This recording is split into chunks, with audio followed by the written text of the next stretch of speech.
জুবিন দাই ন্যায় কেতিয়া পাব গাইজ? মানে কি হৈ গৈছে, মানে সময় পাৰ হৈ গৈছে কিন্তু ন্যায় পোৱা নাই এতিয়ালৈকে বৰ্তমান। মানে অসমৰ মানুহবোৰ ক'ত গৈছে?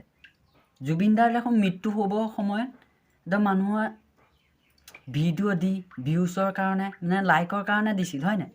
এতিয়া কোনো নাই। এতিয়া অসমৰ মানুহবোৰ আমেৰিকা ছিংগাৰ আহিছে, বেষ্ট ছিংগাৰ আহিছে, সেইবোৰ প্ৰগ্ৰেম চাবলৈ লৰ মাৰিছে। জুবিন দা ক'ত গ'ল? সেয়া গ'ল, জুবিন দা নাই আৰু জুবিন দা পাহৰি গ'ল আৰু চবেই। কেইটামান লাইক ভিউচৰ কাৰণে জুবিন দাৰ মৃত্যুৰ সময়ত কিছুমানে ভিডিঅ' বনাই দিছিল, কিন্তু এতিয়া জুবিন দাৰ বিষয়ে একো ভিডিঅ'য়ে ওলোৱা নাই ন্যায়ৰ বিষয়ে। কিন্তু জুবিন দাই ন্যায় পাব লাগিব। ভগৱানৰ ওচৰত এটাই কামনা কৰোঁ, যাতে জুবিন দাই ন্যায় পাওক।